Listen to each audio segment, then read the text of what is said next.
Prieš 3 savaitės į projektą atėję Ingrida ir Ovidijus nuolat balansuoja ties iškritimo riba. Ingridai apmaudu, kad žmonės nepalaiko naujokų. Mes su Ovidijumi repetavome visą vasarą lygiai taip pat, kaip ir visi nuo anksčiau, nuo seniau šiame projekte šokantis žmonės.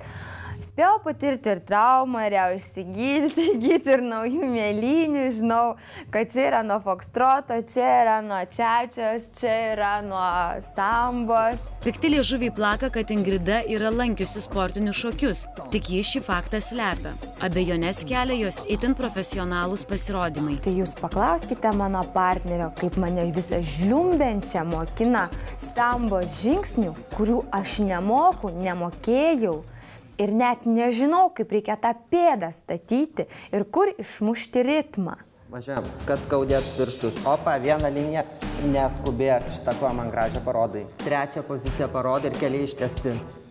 Brauki taip, kad skaudėtų pirštus. Negaliu. Dar kartą. Vieną liniją išsirenki ir eini.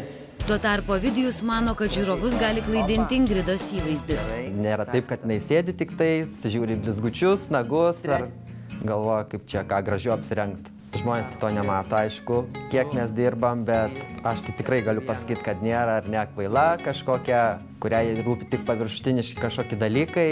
Nepaisant rizikos artimiausiu metu palikti projektą, pora tvirtina, kad niekada neverkšlens. Jų tikslas – susižavėjimo, o ne gailesčio balai.